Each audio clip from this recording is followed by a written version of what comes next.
Recording. Okay, yeah. Go for it. Oopsie.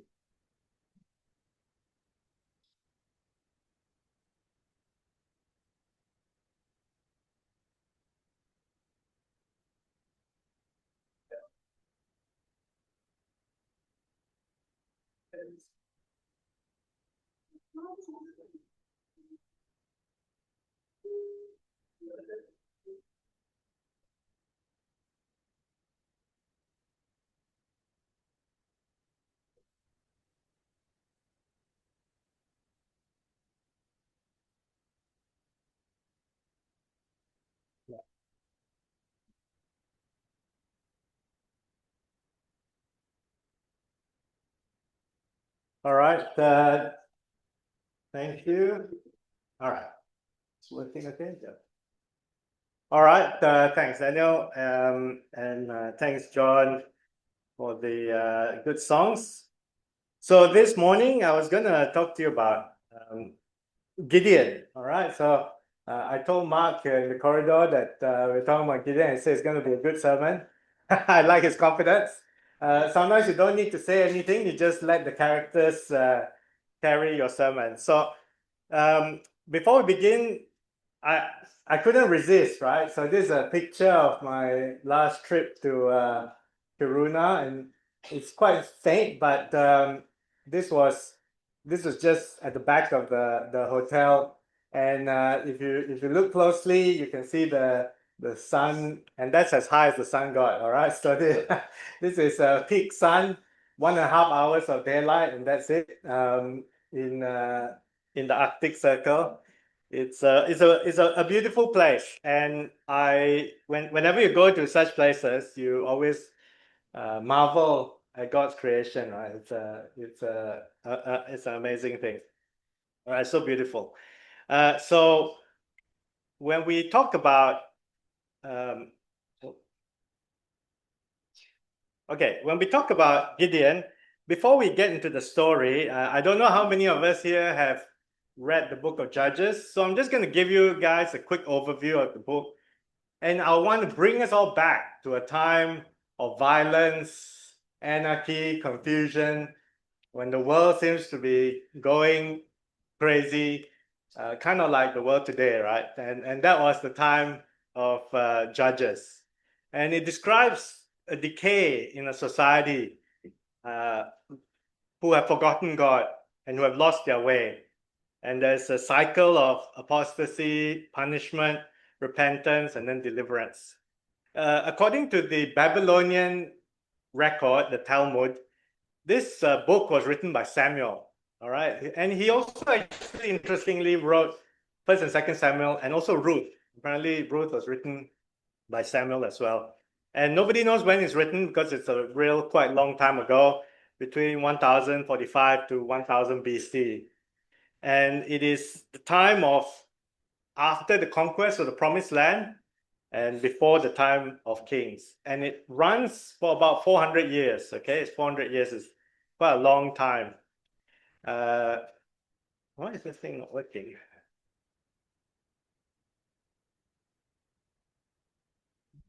Okay, so I don't know how many of you can see that. This is just a quick breakdown of the 12 judges of Israel. So the first one is Othniel. No one really talks about him very much. He was actually the kind of son-in-law of Caleb. All right, because read the book, and there's a story of Caleb offering his daughter hand in marriage if he could conquer this particular place, and the person who did it was Othniel. Some say he was the son of the brother of Caleb. Okay, so that, I mean, I guess the Israelites were quite a small community, so they did tend to marry cousins and things, and that's just how it went. But it started out with Othniel, and then after that, it went down, down, down. We have Deborah there, who was like the only woman judge, but you can't accuse them of inequality. They did have men and women judges, although one woman judge, but Most of the judges were warriors, right? Deborah actually wasn't quite a warrior. She had a general who fought for her, but generally speaking, most of them made their name by killing lots of people. And if you look at that, as I say, it's a time of might makes right. I can kill more people than you, and because it was a war time, okay, and it was a very messy time, and we will see that in the story of Gideon. Okay, and then I'll quickly touch on at the end on Gideon and what happened to him at the end, but that's not really the focus. It is, as I say, Judges is realistic because it shows you how complex and how messy things are in real life. And that's the life we live in, right? Our lives are not always straightforward, everything black and white. It is complicated. And the book of Judges is probably one of the more gritty and realistic books, full of interesting characters, all with strengths and weaknesses. Okay, and it ended with Samson. Okay, and then after that, there was a brief gap, and then the reign of kings started. Okay, because people couldn't handle the craziness, and they said, "Please give us a king," and God gave them a king. All right, so now the key points from the book, just to reiterate, is that all the judges had flaws. Okay, because like us, we all have flaws. We're not perfect in any way. And interestingly, all of them actually got worse over time. In that 400-year period, their flaws became more and more apparent in each generation of judges. Like the best person who was, and I guess the other lesson is that God used them regardless. Okay, and we'll re-emphasize that at the end. But God also, not just in selecting the judge, God also used external forces to punish and remind the Israelites to come back to him. So he used all the nations around them. I mean, when we finish the book of Joshua, which is before Judges, you will see that God actually asked them to kill everyone, right? To take over the land completely. But they never did that. They still had all the other nations around them. They didn't totally subdue the land. So in that way, the other surrounding nations also had a chance to rise up and take revenge or kind of take back some of the territory that they lost. And just as a side point, if you read that Judges, Ruth, and First Samuel, keep in mind that Ruth was actually from Moabite. So Ruth was actually one of the enemies, as such, of the people of Israel. And yet God accepted her and used her in an actual book to bring the lineage of David and Jesus through her. And so I think it's a very amazing. I never saw it quite in that way. And now that I see it, I realize that truly the Bible is the word of God, because it puts everyone, it gives such an amazing story and power in the design of the Bible and the design of God's mercy and power. Okay, so let's go into the book of Judges quickly. And chapter 2, verse 11 to 16 actually summarizes the theme of the book of Judges. Okay, you can turn there or just read along on the screen. And the people of Israel did what was evil in the sight of the Lord and served the Baals. Okay, and they abandoned the Lord, the God of their fathers, who had brought them out of the land of Egypt. They went after other gods from among the gods of the peoples who were around them and bowed down to them, and they provoked the Lord to anger. They abandoned the Lord and served the Baals and Ashtaroth. So the anger of the Lord was kindled against Israel, and he gave them over to plunderers, who plundered them, and he sold them into the hand of their surrounding enemies, so that they could no longer withstand their enemies. Whenever they marched out, the hand of the Lord was against them for harm. For the Lord had warned, and as the Lord had sworn to them, and they were in terrible distress. Then the Lord raised up judges who saved them out of the hand of those who plundered them. So this is the brief summary of actually what continuously happens in the book of Judges. So now we go back to Gideon, and start from chapter 1 to 6. I'm not going to read the whole 2 chapters, but we will take excerpts and highlight the main events of his life. And then we will draw some lessons from that life. The people of Israel did what was evil in the sight of the Lord. You know, that's the normal pattern. And the Lord gave them into the hand of Midian 7 years. And the hand of Midian overpowered Israel. And because of Midian, the people of Israel made for themselves the dens that are in the mountains and the caves and the strongholds. But whenever the Israelites planted crops, the Midianites and the Amalekites and people of the east would come up against them. They would camp against them and devour the produce of the land as far as Gaza and leave no sustenance in Israel and no sheep or donkey or ox. For they would come up with their livestock in their tents. They would come like locusts in number. Both they and their camels could not be counted, so that they laid waste the land as they came in. And Israel was brought very low because of Midian. And the people of Israel cried out for help to the Lord. Now just imagine the situation, right? When you're trying to grow some crops and then randomly people come and take all your food and they take all your animals, so you're starving and you are desperate and it's just bad, right? They'll come and kill and pillage and do all the bad things, steal some people for slaves, do whatever. And that was the situation Israel found themselves in for 7 years. It's you can imagine that to live in caves. When we went to Turkey, I showed you guys those pictures of people living in caves, and that's an example. This is not, I don't think this is quite exactly what they did, but you have to be quite desperate, right, to live inside a cave, rather than a house in the open. And that was the situation that the Israelites found themselves in. So in Judges chapter 2, 11 to 12, now the angel of the Lord came and sat under terebinth, which is a tree, at Ophrah, which belonged to Joash the Abiezrite, while his son Gideon was beating out wheat in the winepress to hide it from the Midianites. And the angel of the Lord appeared to him and said to him, "The Lord is with you, O mighty man of valor." Now, a few points here. So, I'm not a farmer, but from reading ChatGPT, how you thresh wheat, because the was on the threshing floor, right? So what they would do is there's a pile of wheat over there, and they would take a pitchfork and chuck it in the air, and then the wind will blow away the chaff, and the wheat, which is heavier, will fall down. So you kind of use the wind to kind of blow away the chaff, right? So they just throw it up and down, and that's how they're supposed to do it. But in this case, that's a wine press, which is like a pit in the ground where there isn't much wind, but they had to do it in there because they were so scared if they did it out in the open. People would see, the Midianites would see them and come and take their wheat. So it's perhaps very ironic that the angel of the Lord said, the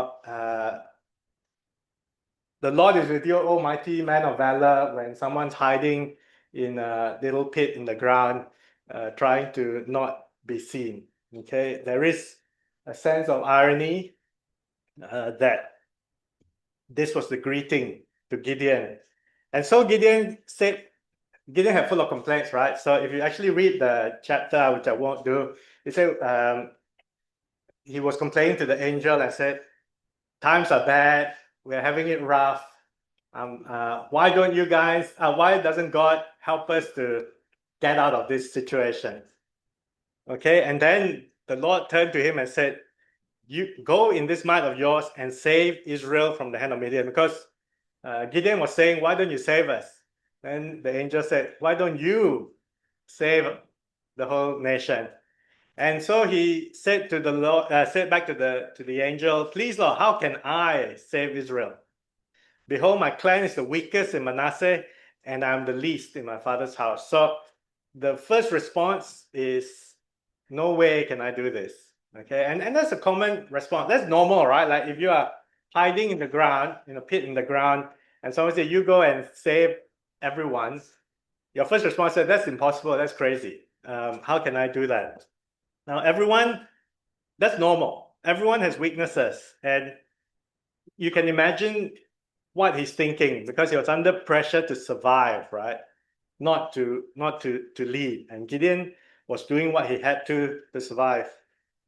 So the angel had to build up his confidence and his faith. All right, there is another story in there. I mean, obviously, if some random person came out and said, "You go and save the country," you need some evidence. And the angel and Gideon actually brought some food back, and the angel burnt it up on a rock. Okay, he had food and drink, and he burnt it up to show that he was from God.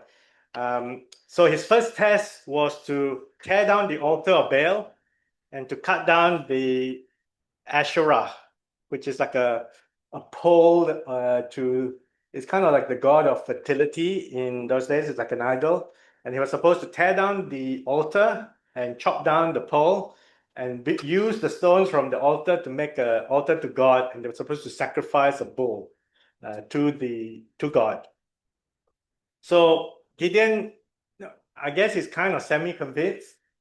So he and 10 friends did that in the middle of the night, so nobody could see him. All right, which is sensible, because the next day when the people of the village saw that, they came and wanted to kill him. All right, because they had torn down, they were vandals, right? So they wanted to kill him, but luckily Gideon's father came out and said, "Why don't Baal defend himself, right? Why does he need you guys to come and defend him? Baal is a god. He should be able to defend himself." And that was a convincing argument. So after that, Gideon's second name was Jerubbaal, okay, which is against Baal. And that's just the warm up act to his bigger, more famous story. So his bigger story was to attack the entire army of the Midianites, Amalekites, and the people of the east. They didn't say how many enemies they had, but they said they were like locusts covering like the sand on the seashore. So there were a lot of them, all right? And they had so many camels they couldn't count them. And before Gideon had the courage to do that, he wanted two more signs. No, actually, he wanted one sign. Then he changed his mind and added another one.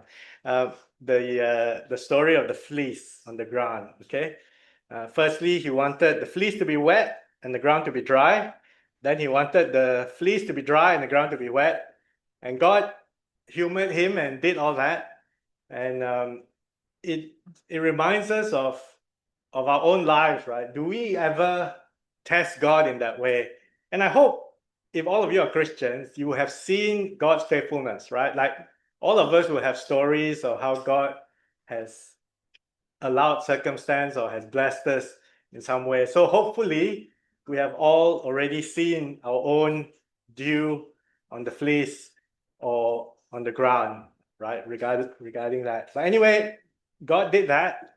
And so Gideon had the courage to carry on with the next part of the plan.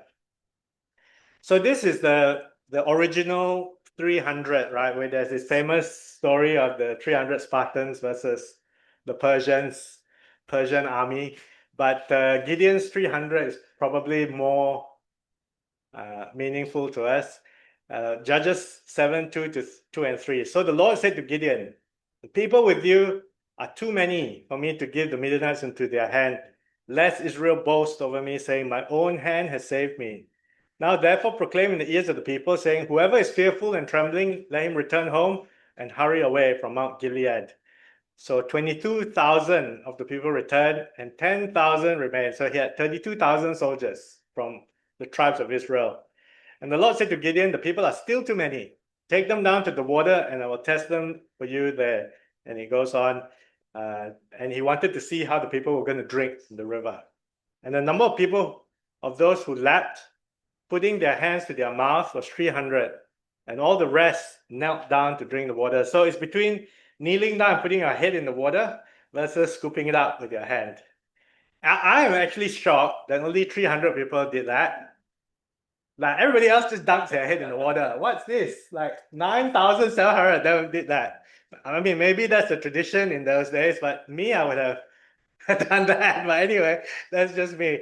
And the Lord said to Gideon, with the 300 men who lapped, I will save you and give the Midianites into your hand, and let all the others go, every man to his home.